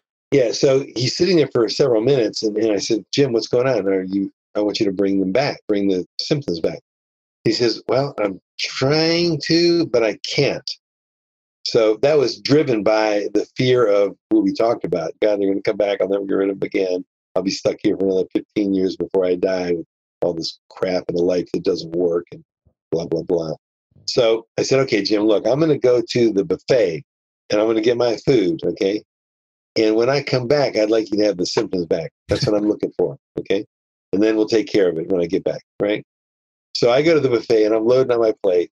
And unfortunately, loading is the word. When I was playing college football, we used to eat like massive amounts of food to just keep our weight up during training. Mm-hmm. But anyway, so loading my plate up, in the corner of my eye, I see Jim walking to the buffet, and he's walking the way he used to walk with all the flailing going on and blah, blah, blah. And I said, Jim, I see you. I was smiling. I said, Jim, I see you got the movement back. He goes, yeah. I said, okay, excellent. That's great. So just get your food, and when you come back to the table, we take care of it. Now, I have no idea how that's going to happen. I have no clue. Because I'm pretty clear that putting my hand on his shoulder isn't going to work again. Yeah. That was my default corrupt future vision. Yeah. I mean, I probably would have tried it, but yeah, instead of having the future vision of the true future vision, instead of letting go of the corrupt future vision, like I can't put my hand on his shoulder, I got to come up with some other method, right? Mm-hmm. I could let that go and have the true future vision of I'm going to put my hand on his shoulder and it's going to work. It's going to be perfect. It's going to be beautiful. He's going to sit down and I'm going to put my hand on his shoulder and it's going to work. But that's how the mind works. You know, the mind forgets how to, until it's highly trained, it forgets how to think about the true future vision and what we really want. And let me say one more thing. Here's the only challenging question I'm going to ask you, Kevin. Would you like me to ask a challenging question? Yes, please. Okay, because you're going to learn a lot from this. That's my true future vision for you. You are going to learn a lot from this, right? I'm ready. Okay, so when somebody's thinking, and I just gave you a clue there, when somebody is thinking, are their thoughts actions? When somebody's thinking, are their thoughts actions? Don't answer impulsively. Think about it. Yes. And why? Because thought leads to action. What you're subconsciously thinking, you end up doing. No, if thoughts lead to action, would that Would thoughts be action if thoughts lead to actions? No, so I said that wrong. So look, nobody ever gets this right. So just keep going. Yeah. Let me shortcut it for you. So your first answer was correct. Thoughts are actions, but when you said thoughts lead to actions, Once I said it, I was like, that's not right. So then you would change your answer to, well, no, thoughts are not actions because thoughts lead to actions. Okay. Yeah. Well, guess what? So the definition of an action, the hint I gave you was when someone is thinking. So is thinking occurs over what? Time. Yeah, exactly. Yeah. So anything is an action that occurs over time. So that's what people don't understand, that thoughts are actions. And if the way of being is driving the act of thinking, if you have a thought that you don't want to have, you can shift your way of being and you'll instantly have a different thought. Mm-hmm. That is like revolutionary. Yeah. Do you need cues to help yourself snap out of that, or self-awareness of what's going on? You need to be able to check in with yourself at the level of being, actions, and results. Being is immediate. The shift in the way of being happens immediately, and that drives new actions and that produces new results. So you have to be able to shift yourself at the level of being. And I would say 99.99999% of the planet doesn't know how to do that. Mm-hmm. That's the missing gap in everything, from ill health to war. Yeah. Yeah. So shifting the way of being, which is fundamental to our training. Okay. So that's why we've got to get this really widespread out there in the world. So, and I want to come back to what I was thinking. It's like, I'm thinking, oh crap, what am I going to do with this guy? That is a thought driven by being afraid that I can't help him, being concerned that I can't help him. So if I had, in that moment, if I had recognized that, I would have said, instead of, oh crap, how am I going to help this guy? Or, oh man, what am I going to do now? I would have shifted my way of being to one of being confident and saying, I don't know what I'm going to do, and it's going to happen. Yeah. I sort of knew that anyway, but the way of being afraid happens like that, and then you shift it. Because I knew that I was going to come up with something. So I had shifted it in an instant. But I just wanted to point that out, that it's the way of being that drives the act of thinking. If I had continued to be afraid that I couldn't help him, I wouldn't have been able to help him. Mm-hmm. Absolutely. No. Yeah, no. He would have come back there and I would have said, oh crap, what am I? Okay, so I'll put my hand on his shoulder, it doesn't work. I'll talk to him, it doesn't work. I'll try this and that, it doesn't work. I won't be able to do anything because I'll be so focused on what's not going to work. I can't help it, right? So what did you end up doing? Well, I thought, I'm confident. I was confident. I know I can help this guy. I don't know how. I'm going to help this guy. I'm going to figure it out. So I said, come back. So here's the power of the language of the future vision. And we teach people what is the specific language of the future vision. We have specific definitions. I said to him, look, just come back to the table and sit down and we're going to take care of it. Okay. So he, in his subconscious mind, it's like, I go back to the table, I sit down and we take care of it. Right. That's what I told him it was going to happen. I'm telling him what's going to happen. Right. Yeah. Okay. And so the funny thing was he filled his plate up with food and he's walking. You got to picture this. Okay. So we're not doing audio only. You got to picture this. The guy's walking back with his plate on one hand on each side of his plate. He's like flailing everywhere in the rest of his body, except his hands and arm which is balancing the plate. I didn't realize how significant that was at the time. I had no idea how significant that was. Yeah, that's very interesting. Yeah. And he's flailing, and I'm watching him come back. I'm like, wow, he's still flailing. So what am I going to do next? What am I going to do? How's it going to go? And I'm smiling. I'm smiling now because that's the way I looked at it. It's like, okay, I'm going to figure this out. I'm going to figure this out. I'm going to figure this out. That was my future vision, right? My true future vision is distinct from a corrupt future vision. Like, I'm in trouble. I don't know what to do. That thought would be driven by being afraid, concerned, right? Yeah. And I'm going to get this done. I'm going to figure it out. I'm going to figure it out. That's driven by being confident, right? Okay. So you're getting an exquisite training in the land of being, right? Yeah. I love it. Love it so far. Yeah. Future visioning, right? Yeah. So the guy shaking around, he comes back, he puts his plate down on the table, and he shakes and he sits down in his chair. Well, as soon as he sat down, he stopped all movement again. Jeez. So that became his new safe space, the chair. So that's my interpretation of it right now. Because I'm like, and I said, see, Jim, I told you when you came back to the table, we would take care of this. Mm-hmm. So I reinforced what I said, even though I had no idea that would happen, right? Yep. Okay. So then he sat there, and I was talking to him, and I was talking about what I thought went on and what happened and this and that. And I noticed that he had his hands clasped, and he started, after minutes and minutes and minutes, he started gripping them really tightly. I said, and I put my hand gently on his hands. I said, you can relax your hands now. He was doing that to hold on, because he was being afraid that the movements would all come back. Yeah. He would all come back. So he relaxed his hands and took them apart. I also noticed that he would not make eye contact with me ever. He wouldn't make eye contact with anybody. So I did an eye contact exercise with him. He could not hold eye contact without training with me. So I trained him on eye contact. And he goes, this is terrible. I don't like this at all. So he used no eye contact to keep people away from him. And to protect himself from being hurt. All the other stuff that goes along with that, which is no big deal. But it's a big deal to understand it. But we worked on a bunch of things. 30 minutes later, he was still quiet. I said, okay, Jim, you're ready now. I want you to take a walk down the hallway. And when you walk down the hallway, you're going to recognize that it's easy to walk a straight line. Your body will be quiet. You'll have a rhythmic walk, just proper walking with a slight arm swing next to your body. I described to him kind of walking a portion of the walking training. So you're almost implanting it in his brain, his new walk. Subconsciously. That's genius. Yeah. Okay. Not his brain. It's not his brain. The brain is the implementer. Okay. The mind is going to direct the brain to do whatever it does. If the mind and the brain are disconnected, the brain is going to do whatever reflexively it has been doing. Yeah, no. Consciously, so the brain is reflexively doing all this, and the mind, he's trying to control the movements. Like, my arm's going up to the sky, grab it, pull it back down. Oh, the other arm's going up to the sky, grab it, pull it back down. He's totally trying to compensate in a way that he can't.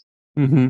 I'll tell you, if we have time, I'll tell you another cool story about restless leg syndrome. But as you can tell, I have a lot of N=1s that help guide me as to what I should be investigating and with the kind of people I should be treating and how I should be thinking about treating people in general. So like I haven't had a run where I've treated tons of Parkinson's patients, but I learned so much from that session. And I have so many examples. So it wasn't even a session. It's like a dinner, right? Yeah. So the guy, I said, go walk all. This corridor was probably about, I would say 40 yards long. It's a long corridor. The guy walks perfectly down and perfectly back. He has a little hitch in his hip, which would need to be corrected through some manipulation or whatever. Soft tissue manipulation and training and proper walking and whatnot. And are all the other people at this table, are their minds blown? Yeah. Well, the thing is, when I put my hand on that guy's shoulder, the woman across from me with the brain stimulator, imagine what it'd be like you're underwater scuba diving and you're standing on the bottom of the ocean, standing there looking around how beautiful it is. And there's a humongous shark starts swimming right towards you. How big do you think your eyes would be? Oh, man. Huge. Yeah. Her eyes got that big. And he stopped moving and she takes her finger and goes, like, I don't notice, She's looking at me, She was just like freaked out. The other scientist, he left shortly thereafter. I don't think he could take wow. He just left, huh? He was gone. He's like, he disappeared. When he saw what was going on, he goes, I can't be around this. That's the paradigm. It's the way of thinking. Yeah. And so anyway, he walked this perfect line. And then I did a little bit more work with him. We worked together for about And we were at dinner for about an hour, maybe hour, 15 minutes. And then the meeting, for the next 2 days of the meeting, he was perfect. And not one person, not one scientist, not one clinician came up to me and said, "Hey, what did you do with him?" Are you kidding? I'm scary, man. If I can do Yeah. that with Parkinson's patients, I can destroy their funding. Yeah. They don't want to know. It's like, Yeah. so it was really interesting. Yeah. But he asked me, he said, "Can you recommend somebody that I could see in Boston?" Because he was in Boston, I was in Michigan. And my problem, Kevin, is that I just don't know people who are trained like me. Right. You don't know what you're throwing them into. I said, I can probably set you up with, you need deep tissue manipulation, you need hypnotherapy or guided imagery, you need somebody who does that. You need somebody who does future visioning. You need, so I said, I can set you up with some people, and I'll be willing to talk to them and tell them how I think they need to work with you if you want. So, but that's it. I don't know somebody, and by the way, I just don't know somebody who can just, I don't know, intuitively figure out what is there to do with this person or what is there to do with that person. Somehow I figure it out. And I think it's based on all the life experiences and training and maybe some help from divine intervention too, you know? But that's, if you're a believer, you can say, yeah, it's life experiences plus divine intervention.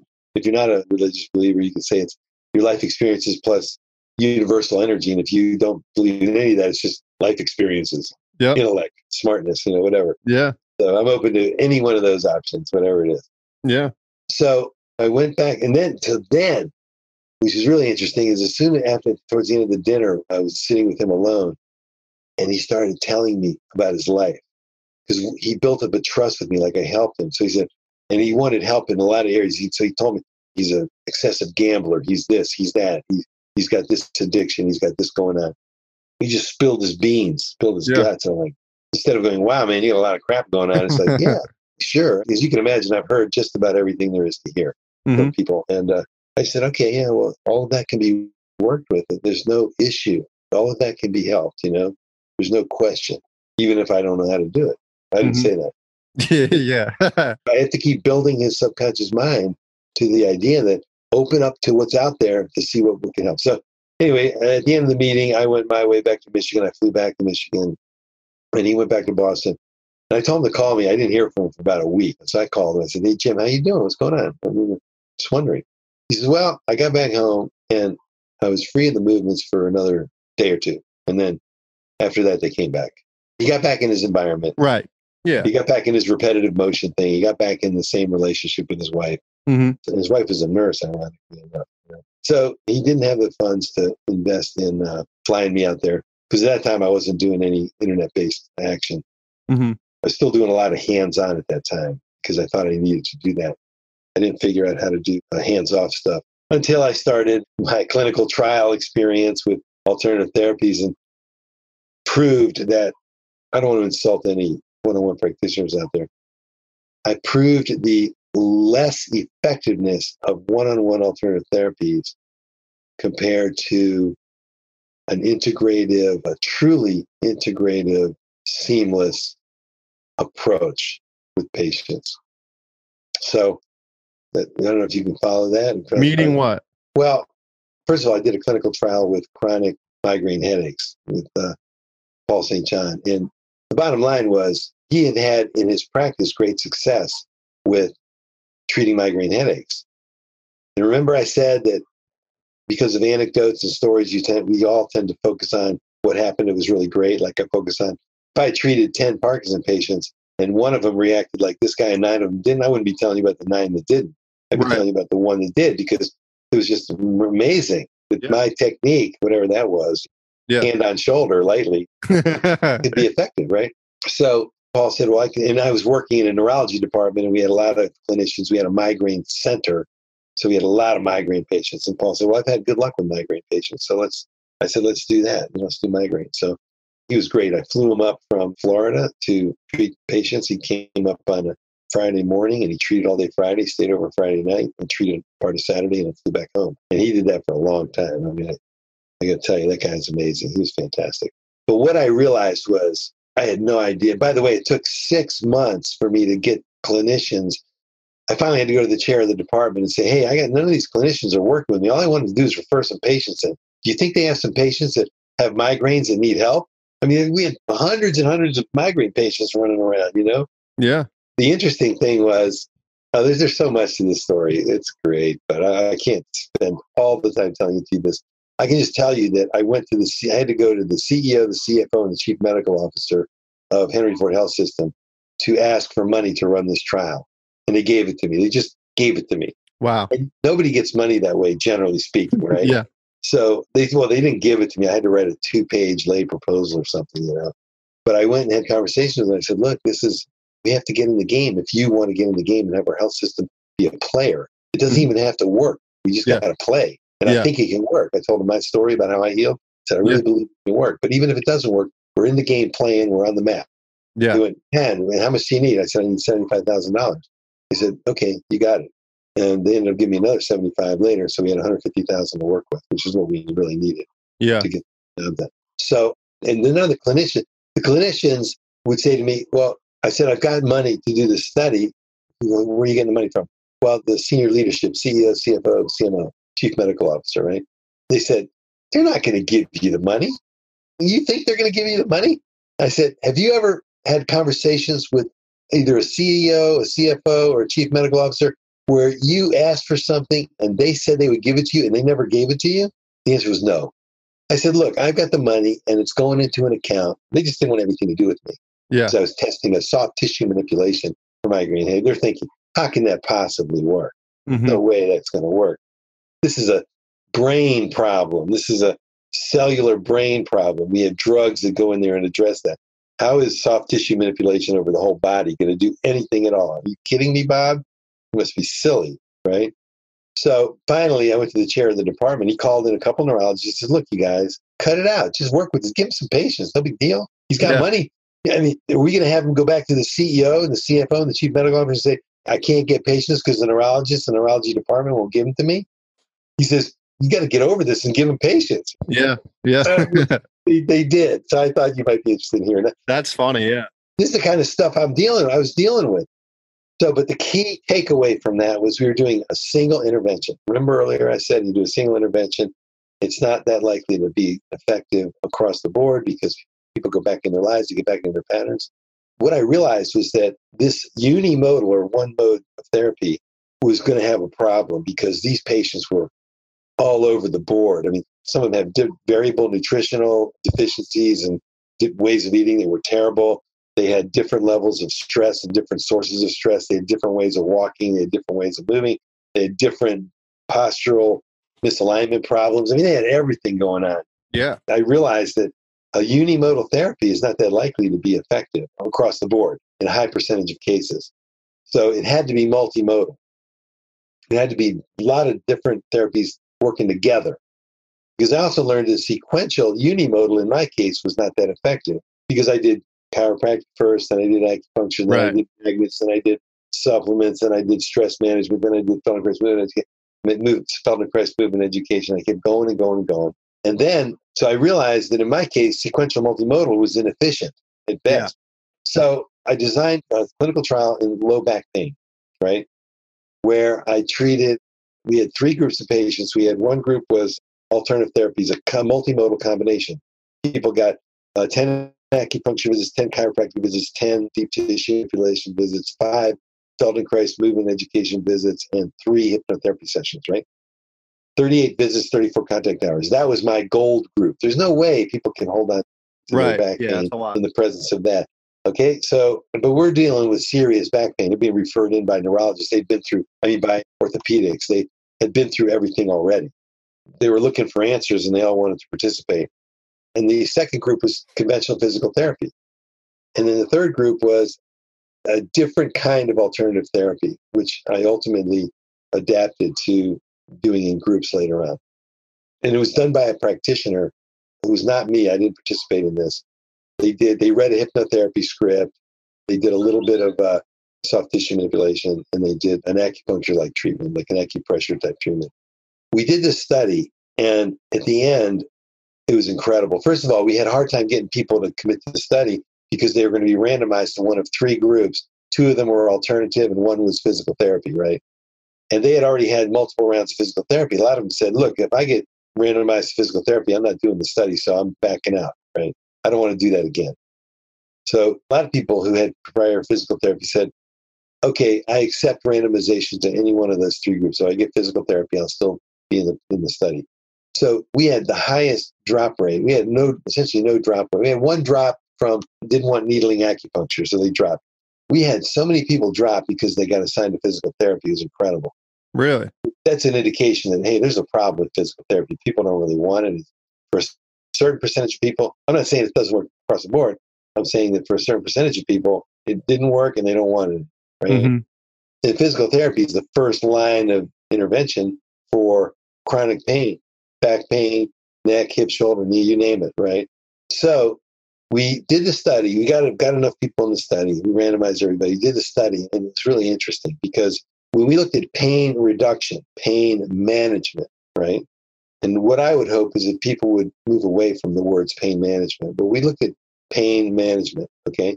And the physical therapy group produced a nice reduction, probably about a 50% reduction in the pain levels on average, right? That's pretty good. Yeah. And that's what they get. That's why they're still around. So the multimodal alternative group with chiropractic, acupuncture, soft tissue manipulation for structural balancing, the St. John neuromuscular therapy technique, Feldenkrais movement education, hypnotherapy, that my group that I thought would be gold produced a somewhat better reduction in pain across on average, but not significantly different from PT. It was clearly lower, but we didn't have a big enough not enough people in the study to determine a statistical significance, right? So then I said, okay, look, let's look at this a different way. Let's look at people, because the way we measured our chronic pain was, what was your average pain in the last week? And if they answered 0, we called it pain elimination, right? So I said, let's go back and look at how many people answered 0 at the end of the study, right? So when we did that, conventional physical therapy, 5% of the people reported 0. Only 5% eliminated their pain. 95% needed further work, right? So I wanted to see what happened. What would be your prediction if with that big multimodal alternative therapy, 10 chiropractic, 10 acupuncture, et cetera? What would be your prediction in terms of a percentage? Of 0? Yeah, percentage of pain elimination. Yeah. A lot higher than just doing one physical therapy. A lot higher than 5%. A lot higher, yeah. Yeah. So maybe I would say 35, 40.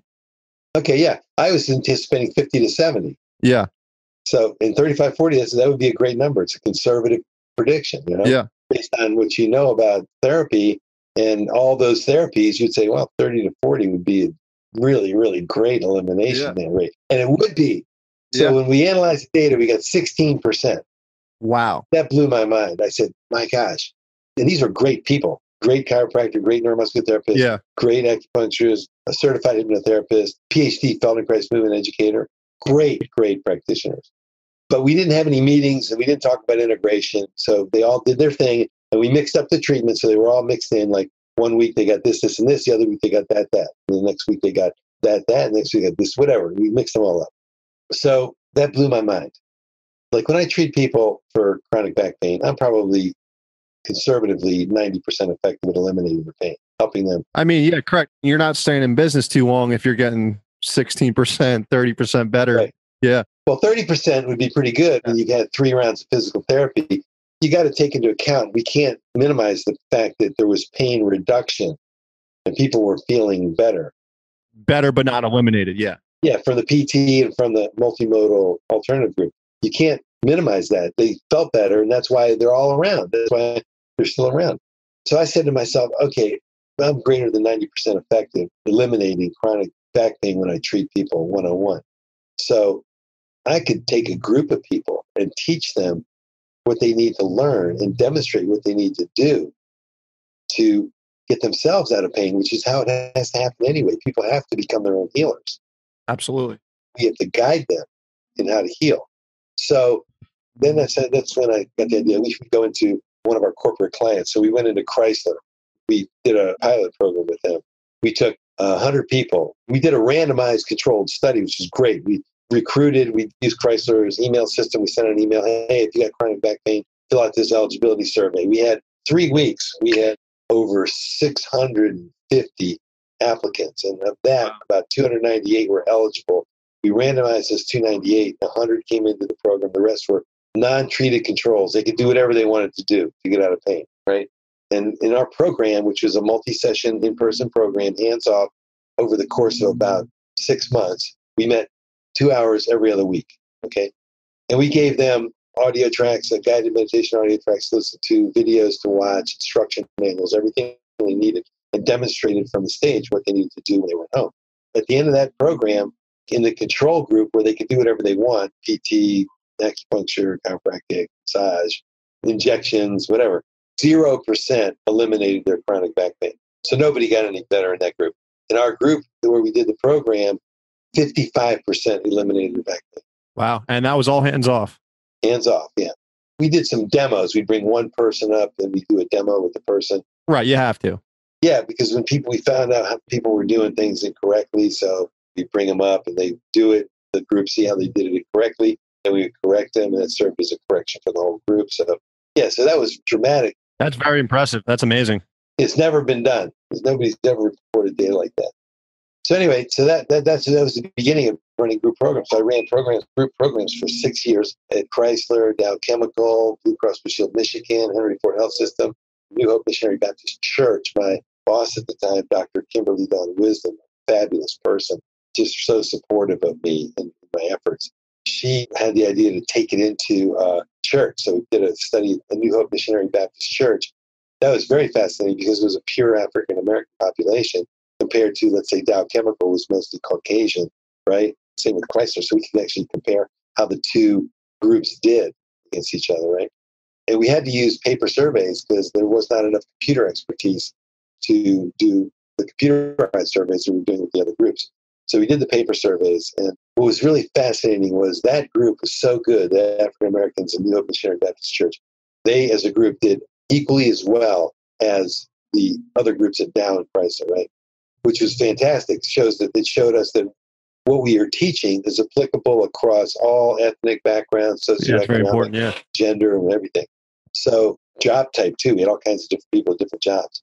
And the interesting thing about the Missionary Baptist Church group was that they had a bigger percentage improvement in stress reduction and elimination because they started higher. They had more stress to begin with. They got to the same floor as the others. So that was really great on average. So, but I think the higher stress levels because of their socioeconomic status and things going on in their lives, and yet they were still able to achieve the same level of reduced and eliminated stress as the other group. So I loved that result because it's so important to know that, right?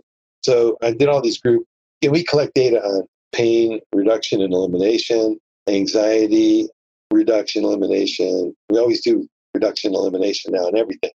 Stress, sleep disturbance, fatigue. And then, of course, we did pharmaceuticals. So we knew who was taking opioids and who was reducing their medicine usage. And there was a lot of elimination of medicine, of pharmaceuticals in our studies. And that's really relevant today, as you know, Kevin, because of the opioid crisis, right? Oh, absolutely. Yeah. Yeah. It's devastating. Then I moved from Michigan to Florida, had the hip breakdown, was out of commission for about 2 years. But my wife and I, Charlene and I, we realized that if I clone myself and I have 1,000 of me running around, train 1,000 people, running all over the country, delivering in-person group programs.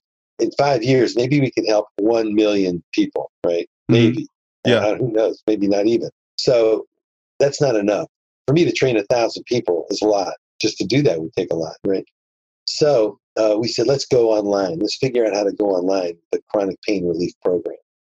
So we started building, and when I retired from Henry Ford Health System in 2012, we were building online programs and testing them with people. And we really got the idea that we can do this. This is going to work. So after we moved to Florida, we started building our next level program based on all the improvements that we made in our approaches that we used in the in-person programs. We changed them around and improved upon them. And also new approaches, new ways of looking at the whole game of pain relief. And we have a new program, which we now call Pain-Free Made Easy, right? Mm-hmm.